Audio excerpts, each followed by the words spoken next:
kasih dan rasa hormat mempersiapkan hati kita untuk membaca, merenungkan, dan menempatkan firman Tuhan dalam kehidupan kita. Bapak, terima kasih untuk kesempatan yang baik yang Tuhan sudah anugerahkan kepada kami pagi hari ini, di mana Tuhan membawa kami untuk berhimpun bersama-sama, baik dari tempat yang jauh maupun yang dekat. Di tempat ini mempersembahkan ibadah yang berkenan kepada Tuhan.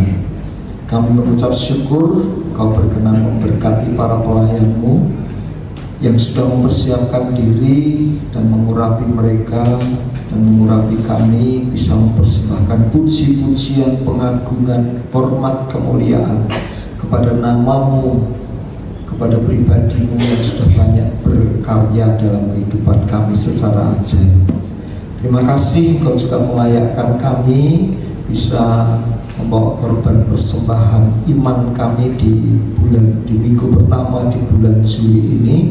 Kiranya semua itu menjadi bagian dari pernyataan kasih kami kepada Tuhan, dan Tuhan memperhatikannya, dan kami sungguh sangat berharap Tuhan akan memperlakukan kami sesuai dengan kadar iman kami dan memeliharakan kami dengan cara-cara-Mu yang penuh dengan kemurahan dan keajaiban di sepanjang bulan Juli ini dalam segala perkara. Terima kasih Bapa, urapi hamba-Mu seperti Kau sudah memeliharakan ketika mempersiapkan, dan Kau berbicara secara pribadi untuk dibagikan pada pagi hari ini kepada sidang jemaat-Mu.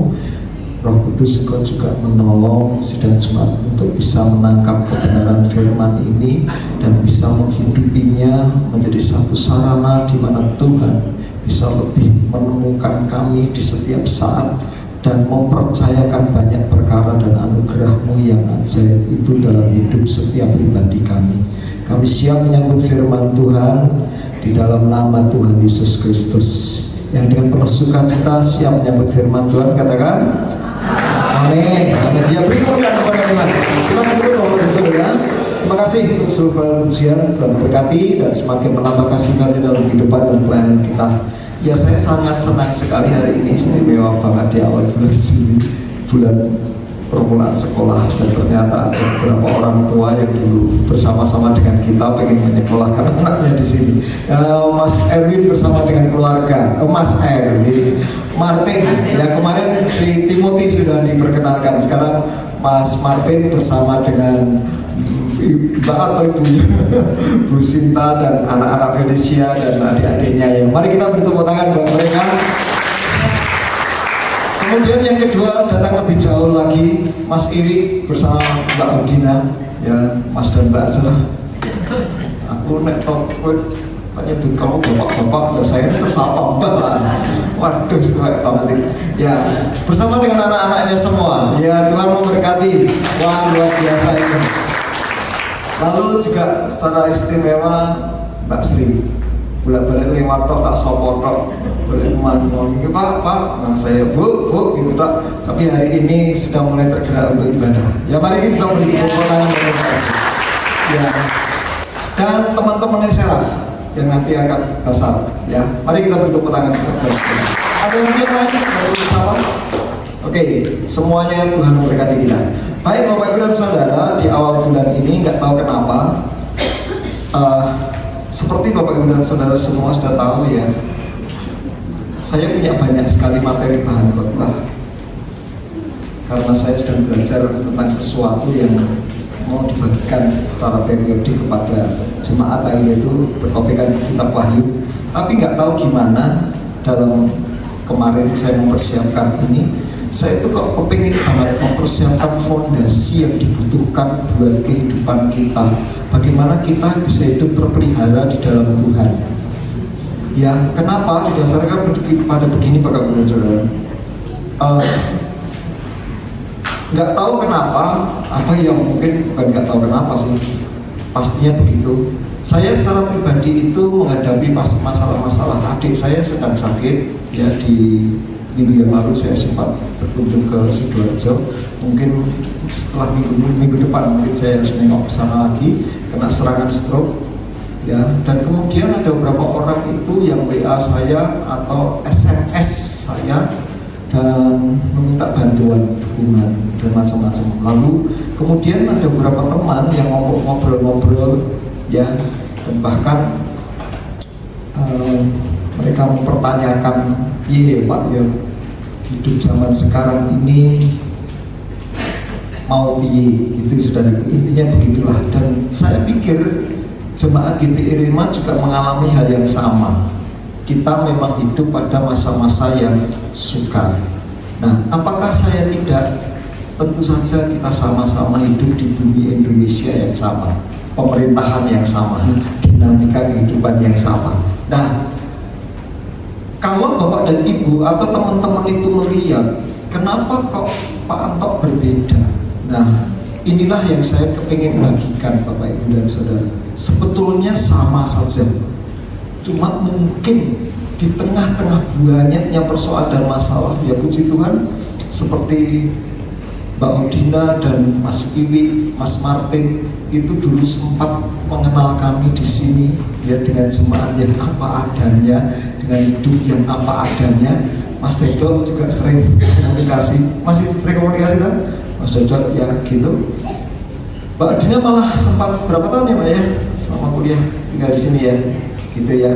Ya mangan apa anane gitu, mengetahui Bu Gembala juga tidak selalu ramah, sok muring-muringan gitu ya. Itu biasalah Bapak Ibu dan Saudara, kami hidup dengan apa adanya, jujur tidak dibuat-buat gitu ya saudara ya. Nek pas nesu ya nesu tenanan gitu ya. Nah, kenapa? Makanya dalam Bani Iman kemarin saya menyampaikan sedikit kutipan sejarah. Beberapa orang teman itu berkata, nek apa itu hamba Tuhan yang bejo gitu ya. Ya bejo. Mungkin karena saya senang minum tolak angin. Bejo. Itu sekedar intermezzo saja. Tapi inilah yang saya bagikan, yaitu kita baca bersama-sama. Ada seorang yang sudah lebih dulu mendapatkan keberuntungan dalam hidupnya dan senantiasa ditolong Tuhan dalam hidupnya, yaitu Rasul Paulus. Dan dia menuliskan ini kepada anak rohaninya, satu pesan yang luar biasa. Kita ambil dari 1 Timotius 4 ayat yang ke-7 sampai dengan ayat yang ke-10. Mungkin bisa kita baca dari Warta Gereja saja, atau lebih bagus memang dibaca dari Alkitab kita masing-masing atau dari aplikasi yang ada di HP kita. Ya, dari 1 Timotius pasal yang ke-4 ayat yang ke-7. Kita baca bersama-sama ya.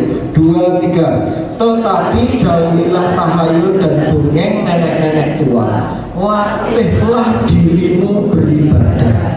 Latihan badani terbatas gunanya, tetapi ibadah itu berguna dalam segala hal karena mengandung janji, baik untuk hidup ini sekarang ini maupun untuk hidup yang akan datang.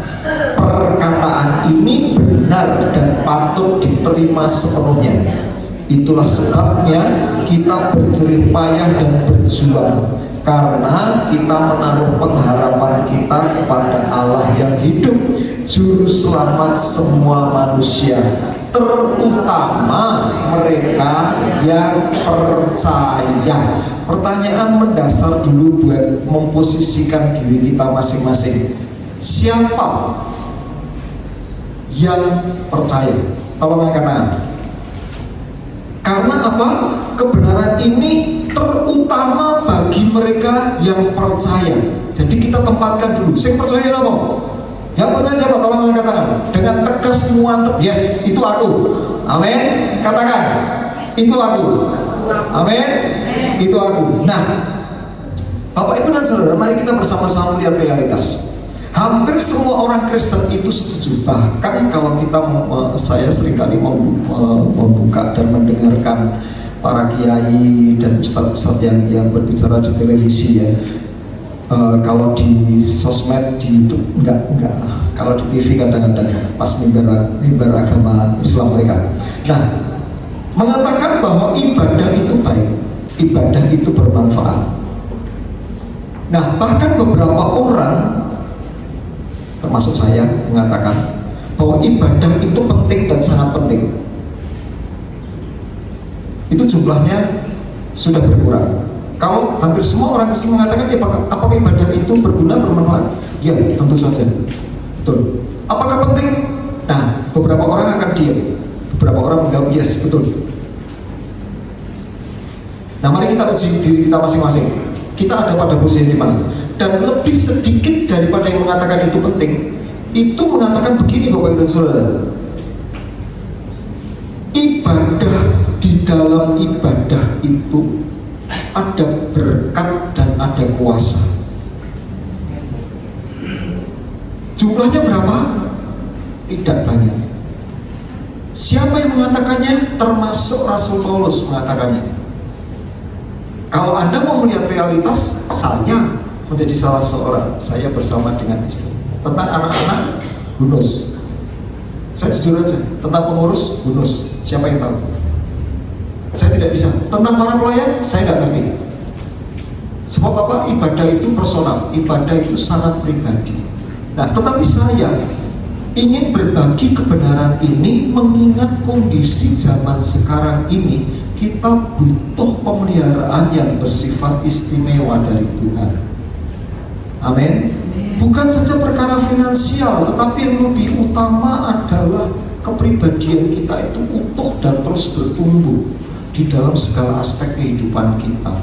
Ya, bukan secara ekonomi dan sosial. Ekonomi dan sosial kadang-kadang bertumbuh, tetapi justru membuat kepribadian kita itu menurun. Nah, itu yang tidak boleh terjadi.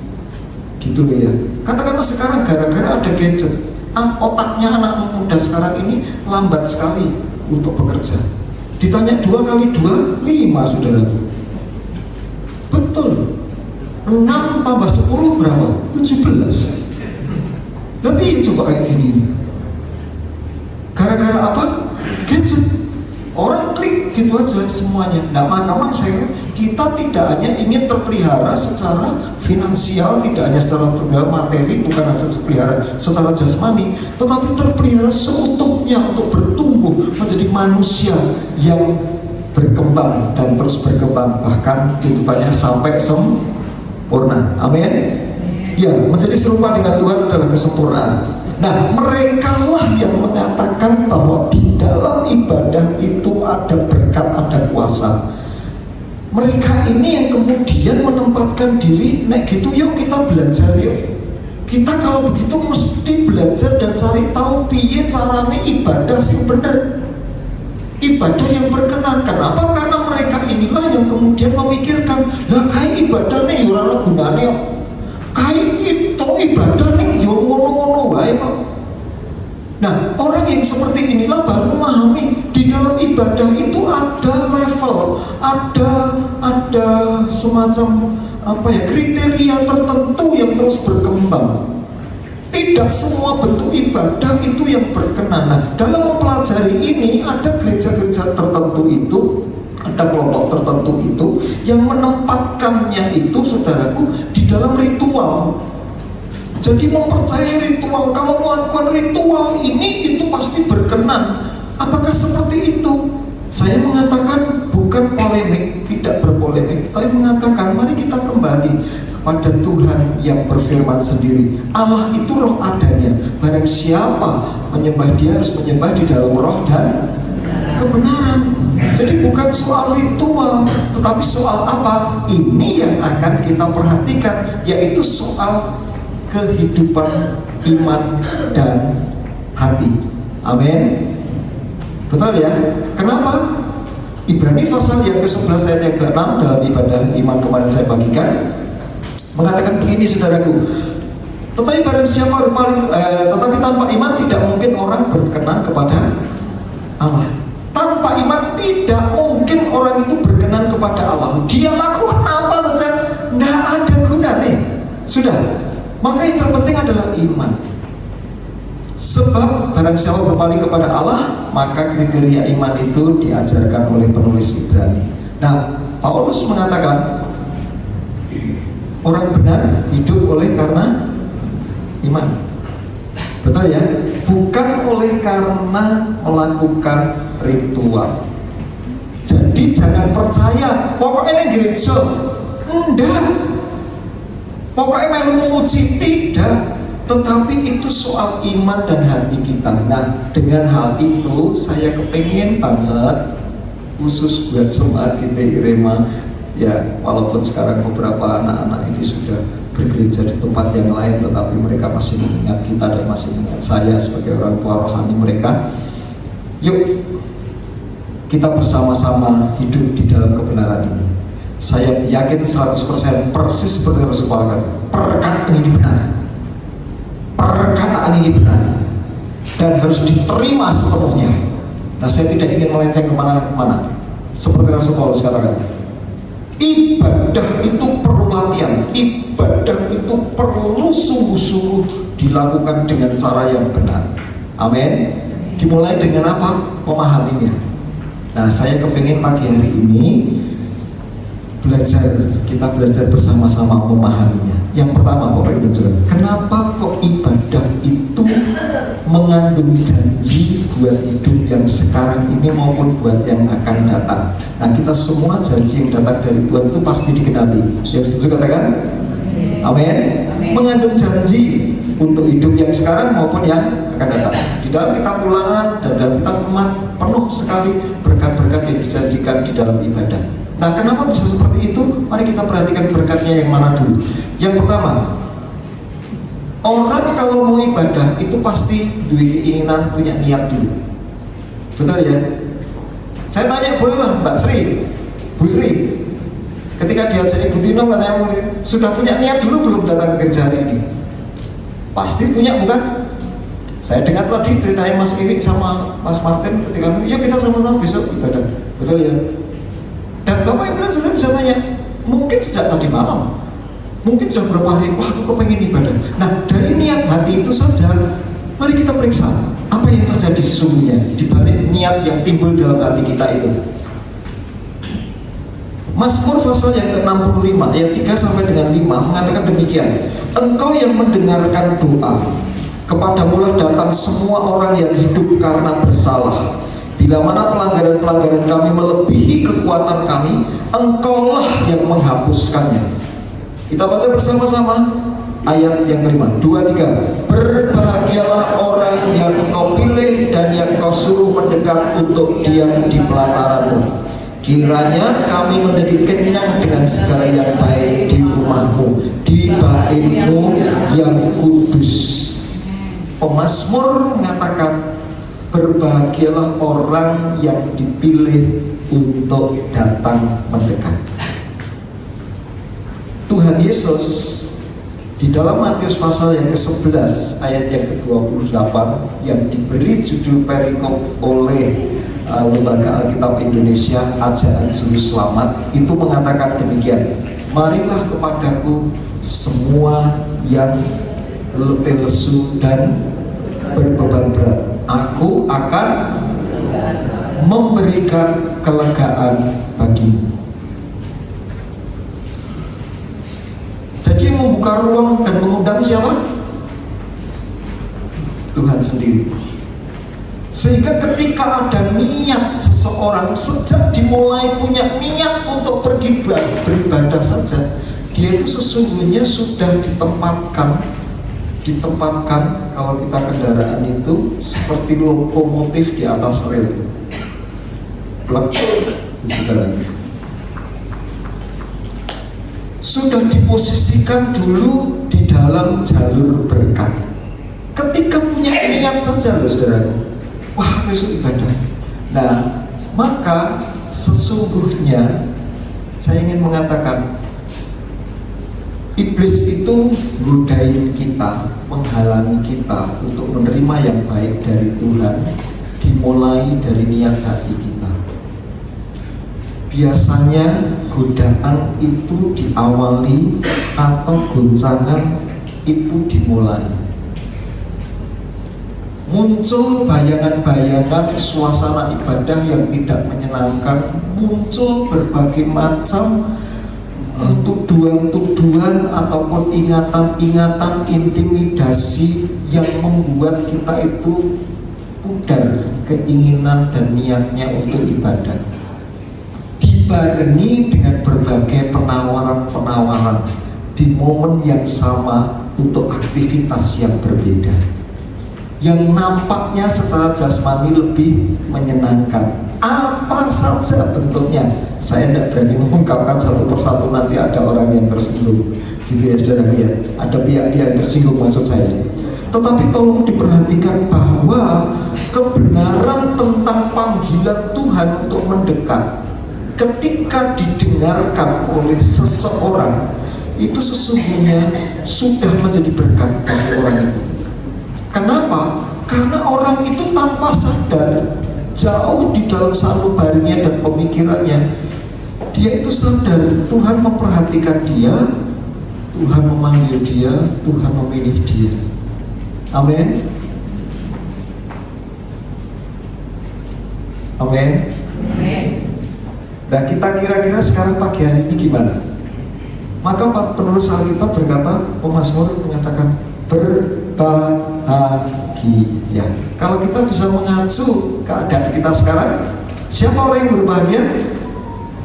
Saya. Oke, siapa yang berbahagia? Di atas kanan kiri kita. Kenapa kita sedang berbahagia? Oke. Itu berkat pribadi. Ya. Kenapa? Karena ibadah itu, Bapak Ibu dan Saudara, itu memang dilakukan dan dikerjakan oleh orang-orang yang secara umum itu memang punya niat untuk jadi baik. Kristen, apapun bentuknya, seorang yang mulai berniat ibadah itu sudah mulai punya niat untuk jadi baik, lebih baik. Sebaliknya, Anda bisa menduga sendiri apa yang sesungguhnya terjadi. Gitu saudara. Kalau orang itu sudah ibadah, Anda bisa, tidak usah neko-neko menafsirkan macam-macam. Dia sedang dalam posisi memprihatinkan. Semua orang yang ada di sekitarnya akan lulus dodo, akan sedih, akan ngeman. Kenapa? Karena semua orang menyadari berkat kasih karunia dan kemurahan itu berasal dari Bapa yang Maha Baik, yang memperhatikan dan mengasihi kita. Amin. Jauh dari Tuhan artinya ya dekat sama pihak yang lain. Bahaya bukan? Yang kedua, Bapak Ibu dan Saudara, di dalam ibadah yang utama dan terutama yang paling dekat itu ada doa. Ada apa? Doa. Bener gak? Tidak ada ibadah tanpa doa. Bahkan secara pribadi kalau kita beribadah, itu yang paling dekat ya adalah doa. Lebih dari yang lain, doa itu dimulai dari hati, iman sederhana yang tertuju kepada Tuhan. Itu doa, itu bagian dari ibadah. Nah, Tuhan Yesus menjanjikan seperti ini. Mari kita baca Matius 7 ayat 7 dan 8. Mintalah, maka akan diberikan kepadamu. Beruntung tidak orang ini? Carilah, maka kamu akan berhasil nggak orang ini? Ketuklah, maka pintu akan dibukakan bagimu. Dihargai tidak orang ini? Ini orang yang dihargai. Amin. Karena setiap orang yang meminta menerima, dan setiap orang yang mencari mendapat, dan setiap orang yang mengetuk baginya pintu dibukakan. Ada seorang penulis Injil yang mengatakan, kenapa banyak masalah terjadi dalam hidupmu? Kesimpulan dia sederhana, karena kamu tidak berdoa. Kalau toh kamu berdoa, kamu salah berdoa.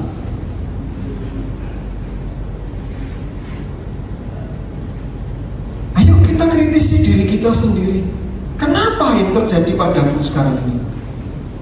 Kriterianya karena kamu tidak berdoa. Atau kalau toh kamu berdoa, kamu salah berdoa. Itu sebabnya Rasul Paulus, pribadi yang beruntung sedemikian rupa itu, saudaraku, tidak dibebani apa-apa, tetapi hidupnya menghasilkan buah yang berkelimpahan.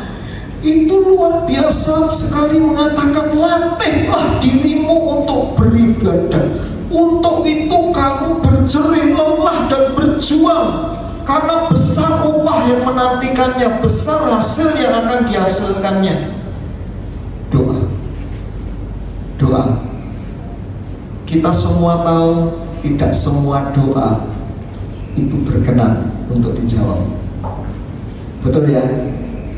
Sebab apa? Bahaya kalau semua doa itu dijawab. Bayangkan kalau aku pas anyel gitu, saudaraku ya, lalu saya keterucut, oh Tuhan tolong gitu, dikira gitu, sudah ada dijawab. Nah kan orang di sekitar saya jadi kira kabeh, ya kan? Lumayan nek kiri kayak Candy, yang repoti sithik tapi ya nyenengke. Nah nek kiri sing bangsa cedake nyatek, saudaraku, bahaya tuh. Jadi harus dikatakan, ayo kita jangan sampai salah berdoa. Amin. Doa itu besar kuasanya. Amin. Nah, makanya Filipi, Rasul Paulus pada suratan yang lain dia berkata begini, janganlah hendaknya kamu khawatir tentang apapun juga. Saya ngomong sama teman-teman yang berkomunikasi dengan saya hal ini.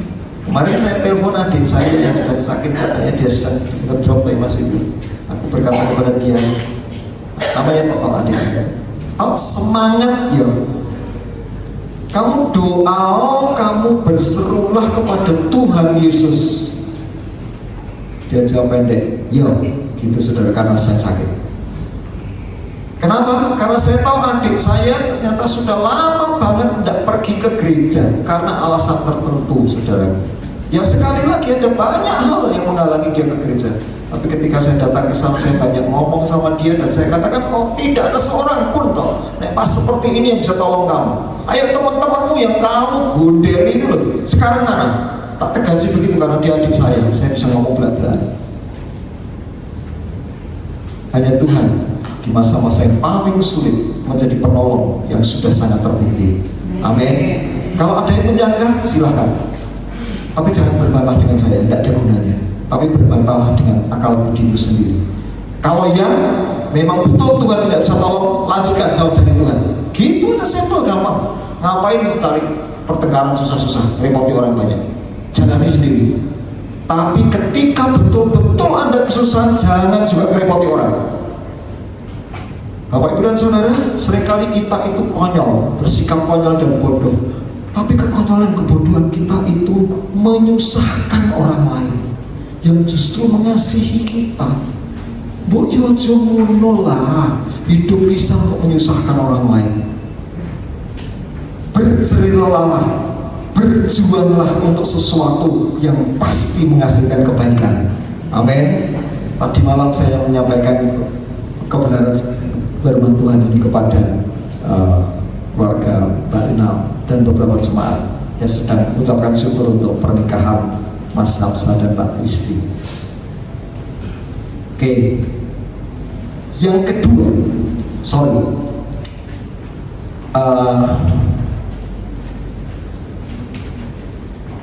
saya kok tiba-tiba teringat satu pernyataan yang luar biasa.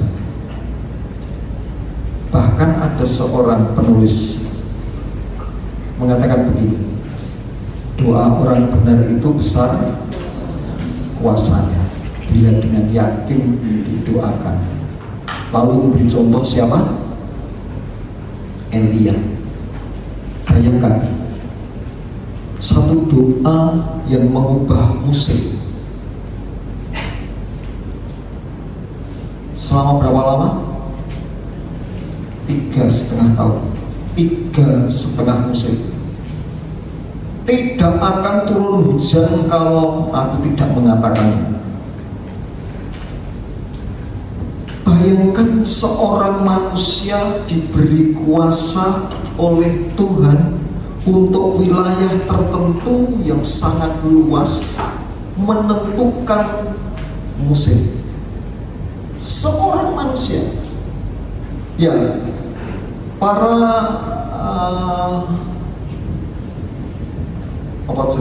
pencerita Jepang itu punya imajinasi yang cukup besar. Senseiya itu misalnya, Dragon Ball gitu ya. Wah, dengan ilmunya bisa menghancurkan bumi gitu ya, menentukan nasib bumi ya. Atau Avengers dan sebagainya, mereka berjuang untuk membela bumi. Tetapi sesungguhnya yang nyata bukan fiksi, yang nyata itu adalah potensi doa yang Tuhan percayakan kepada kita. Amin. Amin. Kisah jadi mudeng orang tuh, mudeng ya? Atau karena kita terkagum-kagum? Tapi itulah kenapa Tuhan itu panggil kita secara istimewa untuk mendekat. Buat apa memanggil kita kalau dia tidak punya kepentingan yang akan dipercayakan? Gak mungkin lah. Kebutuhan kita terhadap dia itu hanyalah pintu gerbang kecil, di mana kemudian setelah itu selesai, Tuhan itu bisa mengajari kita. Ini loh, kowe rungokno, kowe ngerti yo, doamu itu berkenan. Aku menjawab, memperhatikan hidupmu, aku memeliharakan engkau, maka aku pun bisa mempercayakan kepadamu.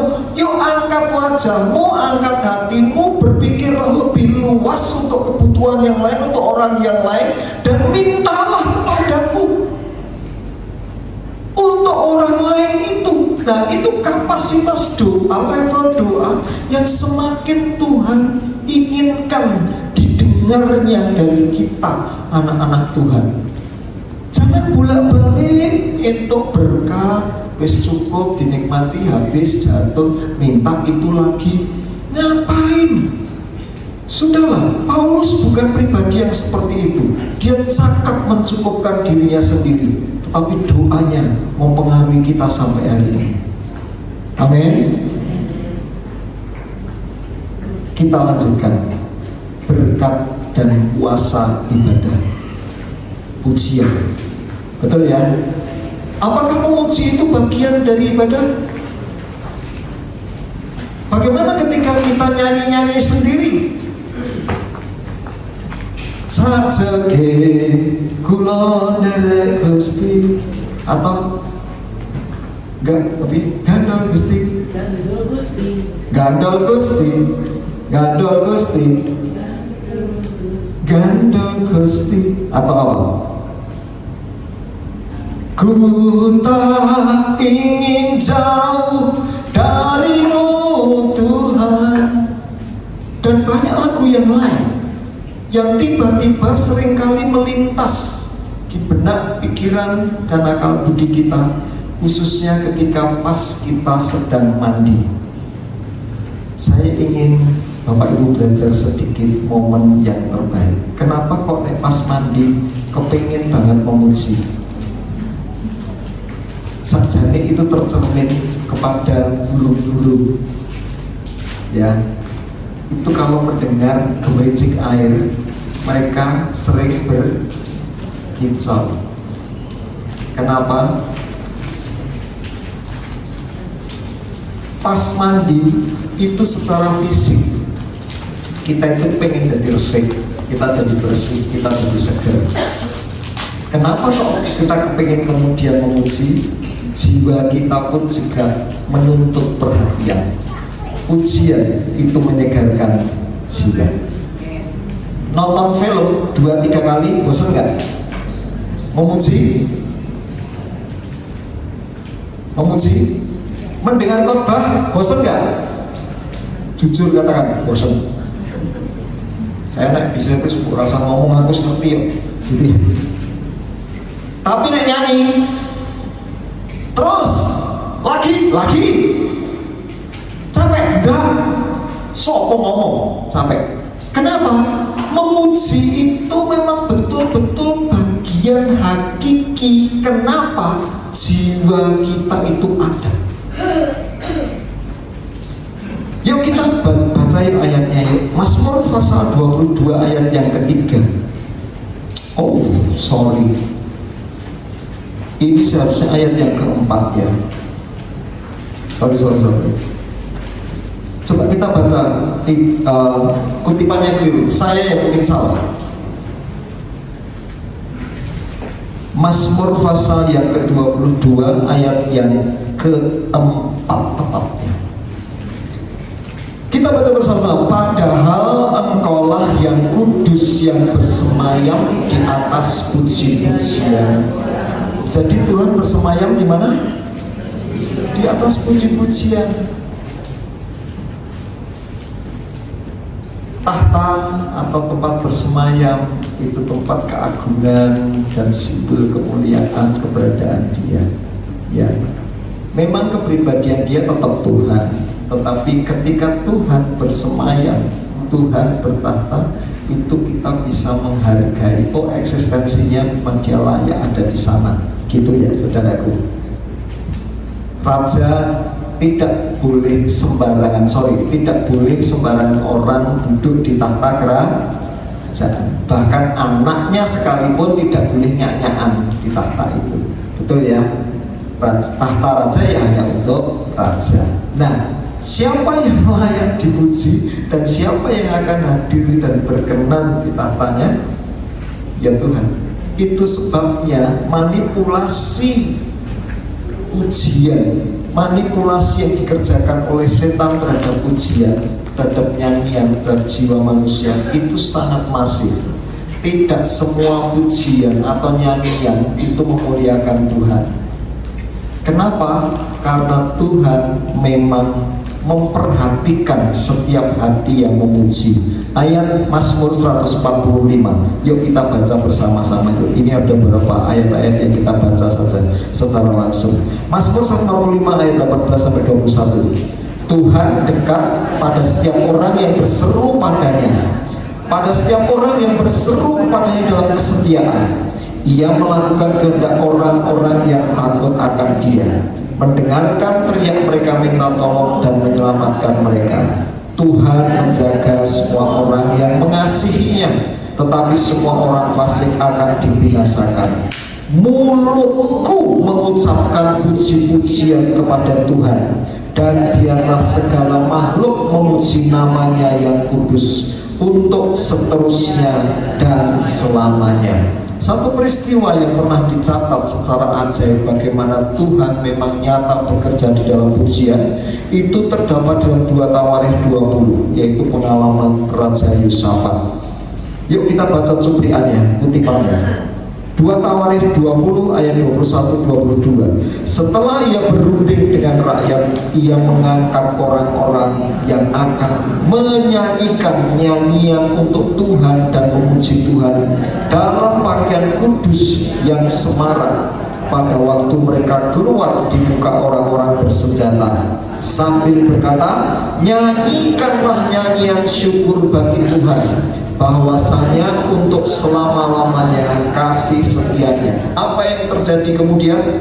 Tentu tidak di hadapan mereka terjadi, mereka tidak tahu, tetapi itu terjadi di luar dari daya penglihatan mereka. Tuhan mengerjakan ini. Kita baca ayat yang ke-22. Ketika mereka mulai bersorak-sorai dan menyanyikan nyanyian pujian, dibuat Tuhanlah penghadangan terhadap Bani Amon dan Moab dan orang-orang dari pegunungan Seir yang hendak menyerang Yehuda, sehingga mereka terpukul kalah. Dahsyat bukan? Itu pengalaman Yosafat bersama dengan orang-orang Yehuda pada zaman dia. Bagaimana dengan kita sekarang? Apakah itu masih relevan terjadi? Bapak, Ibu, dan Saudara, kita dipercaya di tempat ini ya, mendoakan seorang yang sedang sakit. Roh Kudus itu betul jelas menuntun saya, yuk kita kumpul. Penyakit itu tidak akan datang kematian, tetapi datang kemuliaan bagi Tuhan. Kebenaran itu betul-betul tak tangkap pada waktu itu. Lalu saya ngajak suaminya dan saya bersama dengan suami dan satu anaknya kalau saya tidak salah, gitu ya. Kita memuji pujian, kita menyanyi saja. Sebab apa? Mau berdoa takut saudara. Nek doa ini didengar, ngomong hidup, ternyata bablas mati, gitu kan? Nek arep berdoa, Tuhanku serahkan dia ke dalam tanganmu. Lah sing ngrungokke keluargane piye? Kurang ajar pendeta tak ajak doa untuk kesembuhan, malah doaake masrahkan kehidupan kepada Tuhan. Kalau kita berdoa jadilah kehendakmu, itu kan bukankah malah mengecilkan kok? Berarti pendeta itu kurang beriman. Serahkan sama Tuhan, kok beresiko ini pendeta ini. Kan begitu saudara. Kita kan tidak bisa menduga bagaimana pemikiran orang yang mendengarkan seluruh doa kita. Tetapi ketika kita bersama-sama memuji, kita mengangkat iman dan hati, mempercayai Tuhan. Tuhan sanggup berbuat sesuatu melampaui dari segala yang kita bisa percaya. Amin. Apakah itu jadi sampai sekarang? Yes. Saya senang sekali menyanyi pada waktu mandi. Sudah, tidak orang percaya aku ngomong ini, anakku kalau bujuku rumus saudara. Jadi mereka yang paling lanang, mimbar tok, bukti orang.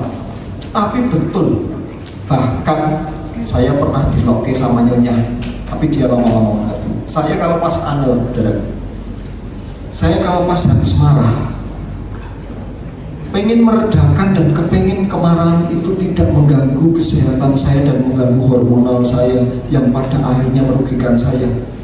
Nyanyi aku, wes kecekele nyanyi opo tenan, wes pokoknya memuji Tuhan arai. Makanya kalau saya bertanya, pengen muji apa?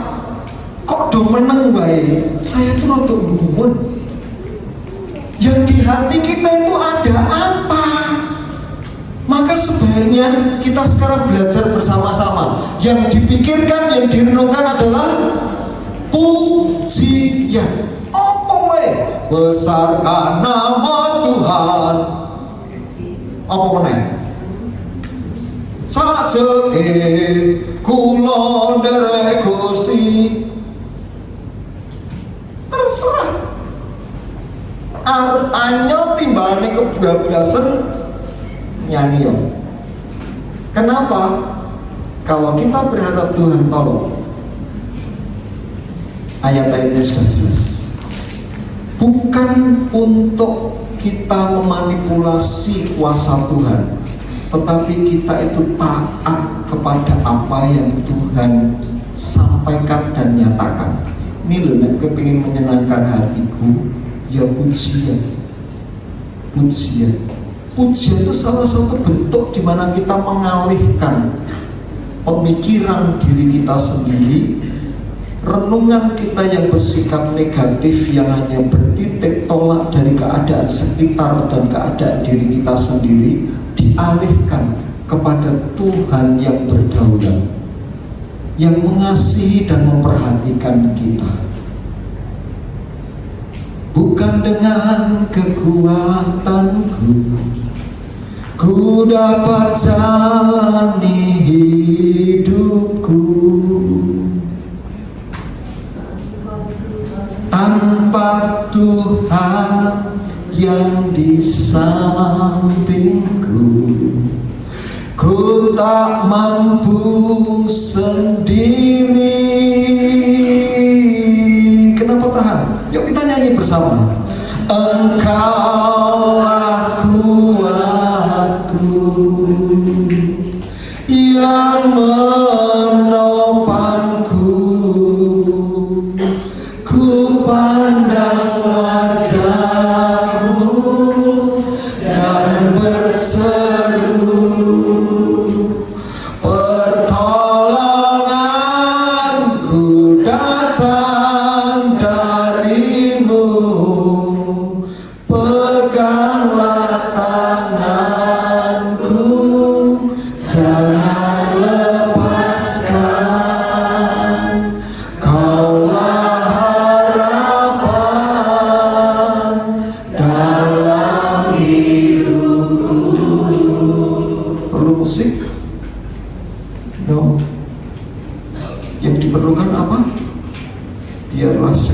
bernafas memuji Tuhan.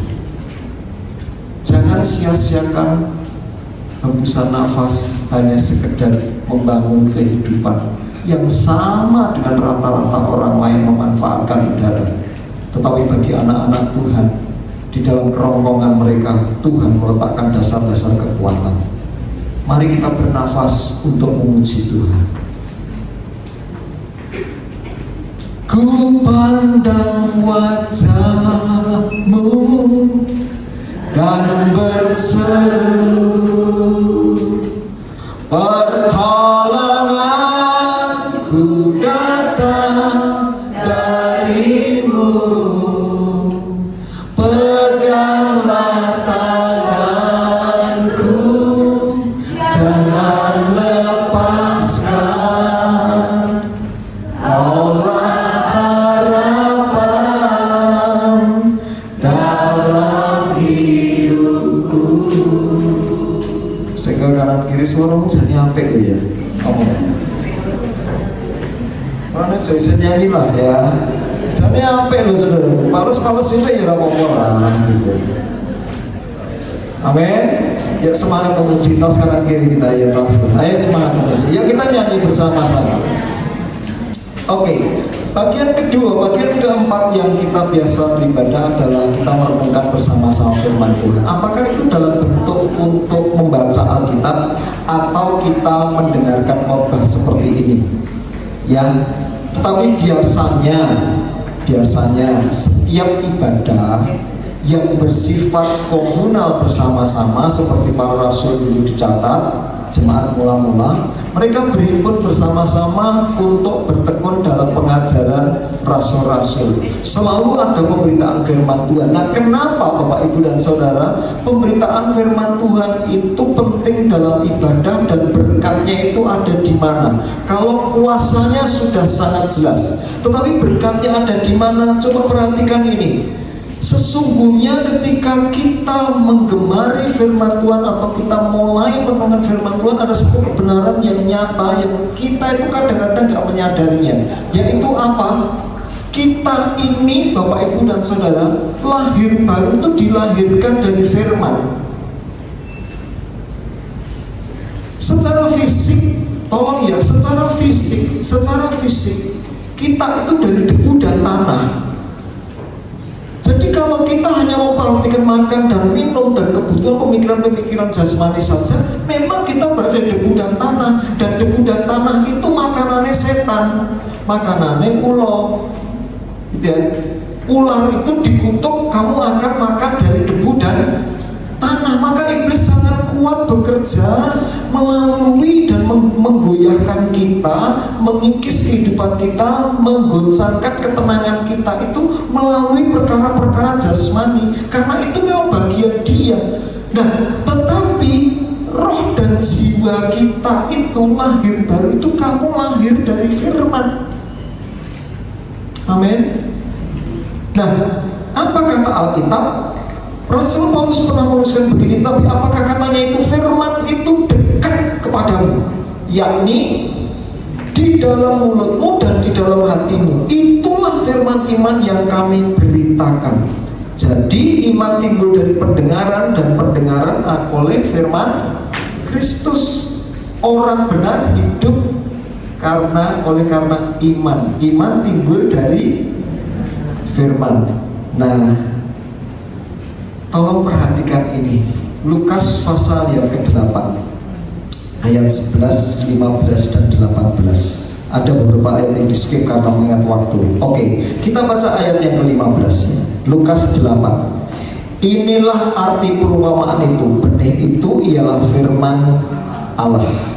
Yang jatuh di tanah yang baik itu ialah orang yang setelah mendengar firman itu menyimpan dalam hati yang baik dan mengeluarkan buah dalam ketekunan. Ini arti perumpamaan tentang penabur. Ya, ada yang jatuh di pinggir jalan, ada yang jatuh di tanah yang berbatu, ada jatuh yang di tanah yang bersemak duri, ada yang bagian keempat jatuh di tanah yang baik. Kita kutip ini, yang jatuh di tempat yang baik. Tandanya apa? Firman itu bertumbuh dan menghasilkan buah berlipat ganda. Ada yang berapa? 100 kali ganda, 60 kali ganda, dan berapa? Yang terkecil malah ya 30. Oke, 30 kali ganda. Nah, cirinya apa? Dia itu mendengar dan bisa menyimpan firman itu secara tepat dan benar. Maka diperlukan ibadah itu disiplin dan latihan mendengar. Kenapa? Karena pada ayat yang ke-18 Tuhan Yesus berfirman seperti ini. Karena itu perhatikanlah cara kamu mendengar.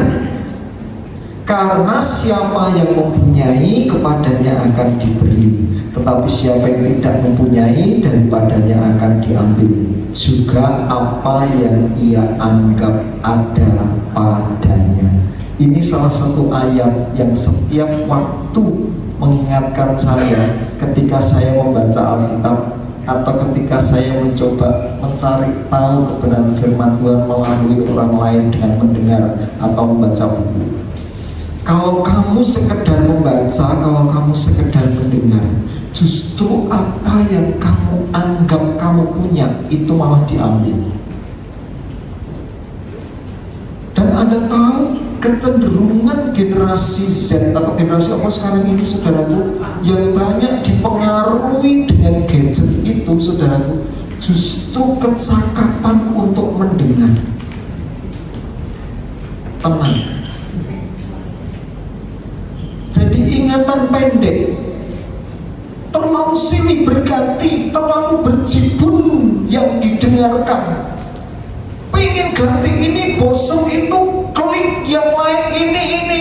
Tidak memberi kesempatan otak ini berkomunikasi dengan baik, berrelasi dengan baik dengan telinga maupun mata untuk menyerap sesuatu yang berharga.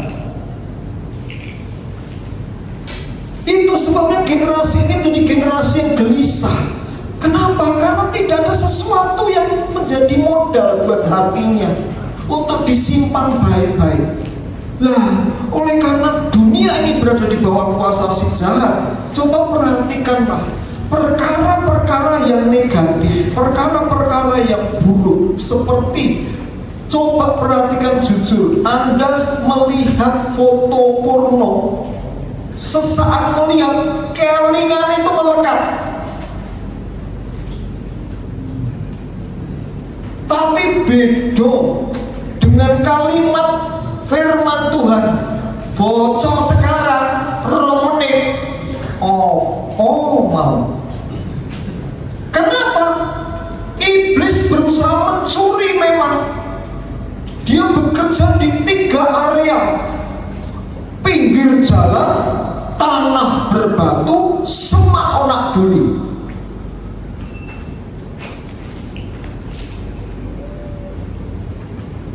Demi firman tidak menghasilkan kehidupan yang berkenan. Makanya yuk kita berjaga-jaga ketika ibadah, secara pribadi maupun dalam kebersamaan. Perhatikan cara kita mendengar, rungokno tenang, rungokno, dan izinkan itu didengar, dan kemudian berikan waktu untuk merenungkan. Ini bener pura. Berikan waktu untuk menilainya, berikan waktu untuk otak kita itu meresponnya dengan bertanya, iki bener ora, masuk akal enggak? Kita kemudian mengizinkan akal budi kita itu mengasihi Tuhan. Apakah ini cocok dengan kasih kepada Tuhan? Dan dari situ Bapak Ibu dan Saudara, sesungguhnya pertumbuhan kehidupan pribadi kita itu diberkati. Dan ketika kita sedang dalam masa diberkati itu, iman bertumbuh, dan iman yang segera akan menghasilkan kuasa yang mendatangkan buah-buah yang lebat. Daud sejak semula mengatakan, Sapa sing diberkati? Diberkatilah mereka yang kesukaannya adalah Taurat Tuhan, yang merenungkannya siang dan malam. Dia seperti pohon yang ditanam di tepi aliran air, apapun yang diperbuatnya berhasil. Kita tuh cuma kepengen berhasil kan toh. Proses terhadap relasi firman Tuhan itu yang kita perlu berjerih lelah. Yuk berjerih lelah. Ayo belajar firman Tuhan. Ayo belajar mendengar. Ayo belajar fokus. Makanya ibadah itu tidak gampang. Sopo sing ngomong ibadah gampang? Iya, bagi orang sing gampangan. Apa artinya? Apa hasilnya? Apa berkatnya? Apa kuasanya? Mereka kan berkata, ya, isi koin, cepat datang, cepat pergi juga, saudara. Gak ada hasilnya apa-apa. Tetapi buat kita berserah lelah. Kalau Anda mau bertanya sekali lagi, apakah ini jadi bagian saya? Saya justru ada di dalamnya dan tidak mungkin keluar dari sana. Sekali keluar dari sana, saya kehilangan segala-galanya. Saya boleh mengatakan istriku itu Tuhan berikan ya karena ini, saudaraku, bangsanya opo. Aku gak modal apa-apa itu. Ya, anakku lahir keluar dari rumah sakit itu karena ini, betul. Karena kehidupan ibadahku. Kalau Anda bertanya segala yang ada ini, betul. Semuanya karena perhatian dan kasih karunia Tuhan dalam menggenapi firman dan janjinya yang penuh dengan kemurahan terhadap hambanya yang tidak seberapa ini, saudara. Tapi saya cukup senang sekali ya, bangga kalau memperhatikan Mas Pri, Mbak Adinda. Wah, mereka sekarang bukan hanya sekedar menjadi manusia biasa-biasa gitu, tapi mereka berperanan di dalam pelayanan dan bergereja. Mas Martin, tak pikir dia itu hanya pekerja yang kerja keras ya, sukses di sana bersama, itu suami istri bekerja. Tapi ternyata mereka itu menjadi majelis dan pengurus di gereja tempat mereka beribadah. Luar biasa. Yuk mari kita beri kemuliaan kepada Tuhan. Saya begitu kan dirasa, oh ternyata Tuhan itu dengar doa saya ya, menghargai pujian-pujian saya. Ini loh benar. Untungnya menggembalakan gereja cilik itu naik gunung gitu. Tenang. Kenapa? Saya kenal pribadi, lepas pribadi, dan setelah mereka pergi pun masih tak doakan. Ngomong aja karo Mas Wahyu. Mas Wahyu Pak Anto itu ndongake kowe. Kowe takono pendetamu sing saiki iki lho, nek kowe ning gereja gede mungkin kenal jenengmu ya gak? Asli saya ngomong begitu, saudara. Betul. Saya ngomongnya orang mungkin loh, saya di ngapusin yang mimbar. Enggak. Saya sampai sekarang beberapa orang itu tentu tak doakan. Kenapa? Karena saya sadar banget, saya kepingin menggenapi firman Tuhan. Sederhana banget. Saya hanya melakukan apa yang menjadi kerinduan hati saya saja. Sudah. Yaitu hidup ini menjadi alat Tuhan. Bukankah kita menyanyikan bersama? Hidup ini adalah kesempatan. Hidup ini untuk melayani Tuhan. Jangan sia-siakan waktu yang kau. Hidup ini harus jadi berkah. Tolong ya, saya senang sekali punya pemikiran begini. Ini yang ketika saya bersujud secara pribadi, berdoa secara pribadi, toh nek dudu kowe sing mendoakan mereka, sopo coba? Itu saja. Jadi ketika tiba-tiba Roh Kudus taruh wajah Anda, taruh Bu Sri, bisa jadi loh Bu, kehadiran Anda ini karena Tuhan sudah mendengar doa saya. Ketika bertemu itu Sri ini sebentar yang dia, Tuhan tolong kalau belum bergereja, gerakkan kembali untuk ibadah. Itu doa saya untuk Butimem, bolak-balik ketemu ya, punya itu Pak Pasar. Ya kalau ada anaknya Bayu aja dia ibadah, enggak apa-apa, pokoknya ibadah ketemu Tuhan lah, karena saya tahu tempat terbaik bagi perhentian jiwa kita itu Tuhan. Amin. Masalah beribadah kemana-mana ya monggo, tapi kalau kemudian bergabung di sini ya saya ikut mengucap syukur dan berterima kasih kepada Tuhan. Tetapi ketika mendengar orang-orang itu sudah beribadah dan tetap beribadah, saya mengucap syukur Tuhan, terima kasih Tuhan melayakkan saya, doa saya didengarkan oleh Tuhan. Luar biasa Bapak Ibu dan Saudara, pengertian ketika kita berdoa, ketika kita beribadah, ketika kita merenungkan firman Tuhan, bahwa ternyata dedikasi kita itu dihargai Tuhan. Sopo kita ini, siapakah aku ini Tuhan? Betul saudara ya? Mengagumkan. Makanya ayolah, ibadah itu memang penuh berkat, tidak selalu buat diri kita, karena kita ini secukupnya saja lah. Nek malah kakean malah bukti beban, ya lah. Buktinya apa? Bapak dan ibu yang kegemukan kan pengen kurus lah. Buat saudaraku, wis itu tenang. Nah itu kenapa? Karena ya kelebihan apa coba pengennya tak duit. Betul semuanya, tetapi yang kurus kan juga pengen gemuk. Ya Pak Adiman ya. Betul. Nah, oke, kira begitu. Yang terakhir, persembahan. Apakah persembahan bagian ibadah? Saya nek ngomong tentang ini rada hati-hati. Gue tidak bisa ngomong tentang duit, walaupun dia butuh duit. Tapi saya tidak mau motor duit. Tapi tolong, soal persembahan hati-hati. Ternyata Bapak Ibu dan Saudara, Alkitab kita mencatat kalau zaman dulu persembahan itu bentuknya korban bakaran, betul ya, korban bakaran itu justru pusat ibadah. Harus diakui, pusat ibadah itu persembahan. Betul. Tuhan memperhatikan kehidupan kita, mengajar kita, menuntut kita melalui firman Tuhan. Tetapi perkenanan Tuhan itu melalui ibadah, melalui korban persembahan. Cirinya di mana? Yuk kita lihat tantangan Elia kepada para penyembah berhala. Persembahkan korban. Sopo sing meresponi persembahan korban, dia memang Allah yang hidup. Bukan korban, bukan, tapi persembahkan. Dan Elia mengatur persembahan yang berkenan. Anda lihat Habel dan Kain, yang menentukan apa? Persembahan. Apa yang membuat Nuh kemudian diperkenankan Tuhan untuk melihat perjanjian Tuhan? Setelah Nuh keluar dari bahtera, mempersembahkan korban.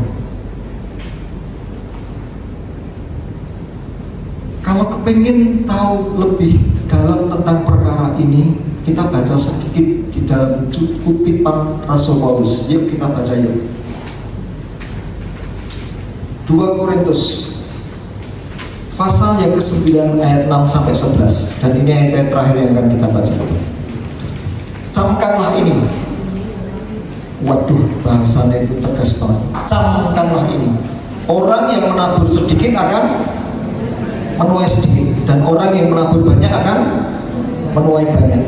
Hendaklah masing-masing memberikan menurut kerelaan hati. Poin yang pertama, jangan dengan sedih hati atau dengan paksaan. Pendeta aja maksa wong atau aja maksa wong menggerak-gerakkan orang. Ya, mulai bar persembahan terus jadi sedih. Lu kok tak kayak gitu, saudara gue.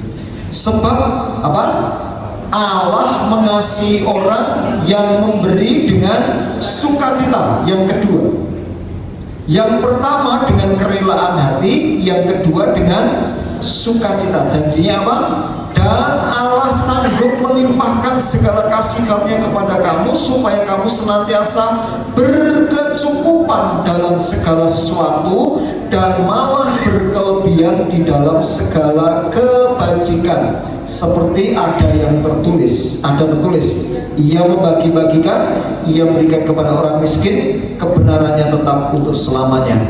Ia yang menyediakan benih bagi penabur dan roti untuk dimakan, ia juga akan menyediakan benih bagi kamu dan melipat gandakannya dan menumbuhkan buah-buah kebenaranmu. Karena kamu akan diperkaya dalam segala macam kemurahan hati yang membangkitkan syukur kepada Allah oleh karena kami. Mari kita lihat persembahan itu, saudaraku, betul-betul penting di hadapan Tuhan.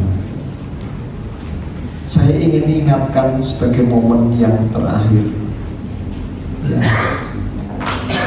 Disiplin Tuhan dalam gereja dan jemaat yang mula-mula, di mana kita hidup dalam perjanjian baru, adalah hal persembahan. Yaitu ketika ada orang dengan motivasi yang salah dalam memberi. Bukan pemberian yang sedikit, tetapi pemberian yang besar. Pemberian yang semakin besar pemberian kita, motivasi kita harus mesti dijaga baik-baik. Nek cilik ya ora apa-apa lah. Ya ora apa-apa lah. Karena tidak mempertaruhkan iman. Karena orang yang memberi sithik itu ya memang sekedarnya. Ya wis golek edit receh, ijol WC. Dia memang tidak ada iman di dalamnya. Jadi tidak juga mengharapkan perkenanan Tuhan. It's okay. Tetapi ketika kita mulai memberikan persembahan yang secara serius, kepengen persembahan ini punya berkat, ada kuasa, maka kita perlu semakin berhati-hati di dalam memberikan persembahan. Yang setuju katakan? Amin. Karena ini akan berimpact dua hal. Kita menghormati Tuhan, mempermuliakan Tuhan dengan harta kita, atau kita justru memandang Tuhan itu recehan, memandang Tuhan itu rendahan. Salah kadar. Bapak, Ibu dan Saudara, saya tidak banyak membahas persembahan di gereja dan jemaat GPI Rema ini, tapi berkali-kali saya menekankan ini. Kalau kamu memberi persembahan, yang terpenting itu hatimu mengasihi Tuhan dengan sesungguh-sungguhnya dan sederhana, tulus apa adanya. Kenapa? Karena Dia menciptakan langit dan bumi itu sesungguhnya tidak kekurangan apa-apa. Tidak, saudara. Tetapi Tuhan itu mengatakan dengan bijak, kalau kamu memberi dengan baik, itu tersimpan bagi kamu sendiri di surga. Amin. Itulah yang dikatakan janji buat masa sekarang dan janji buat yang masa yang akan datang. Tuhan Yesus berkata, kumpulkanlah bagimu hartamu di surga, di mana ngengat dan karat tidak dapat merusakkannya.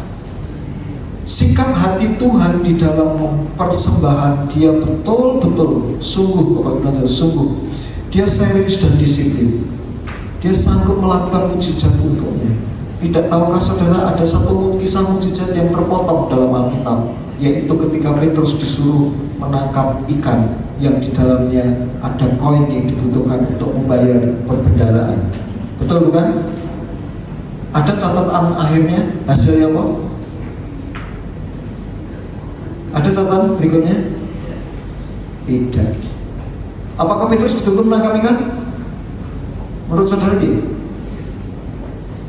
Nah, hal-hal seperti itu mari kita renungkan. Mari kita berjuang bersama ya. Kenapa? Karena kita merindukan Tuhan hidup dalam hidup kita. Firman dan kehadirannya itu nyata bagi kita. Ada berkat dan kuasa di dalam ibadah. Catatan Rasul Paulus kepada Timotius menuliskan begini, memang ibadah itu kalau disertai rasa cukup memberi keuntungan yang besar. Maka Bapak Ibu dan Saudara, kalau kau ingin tahu kenapa Bapak Gembala, Ibu Gembala, keluarga Bapak Gembala hidup seperti itu karena Tuhan. Peran kami satu, ibadah, melayani Tuhan selesai. Saya nggak pernah nuntut minta, apalagi mengingatkan. Mas Wawan, Mbak Dina, ayo. Pak Joko, Bu Joko, ayo. Mas Anjar, Mbak Fitri, Bu Yudati, saya sebut namanya satu persatu, saya WA secara khusus. Jangan lupa ini tanggal mempersembahkan persepuluhan. Pernah? Pernah Mas Mbak Dina? Pernah saya ingatkan begini? Tidak. Tidak pernah. Saya tidak pernah. Saya dan tidak akan pernah. Kenapa? Kenapa? Satu aja, saya melakukan firman Tuhan. Jangan memaksa orang untuk persembahan. Malah saya yang sering saya katakan, yang penting ibadah tekoni gereja, orang persembahan, orang apa. Gitu Pak. Wis. Yang penting kita beribadah. Yuk tas kanan kiri kita beribadah. Beribadah. Thank you Jesus for your love, for your mercy from above. You have never let me go. You're the strength within my soul. Thank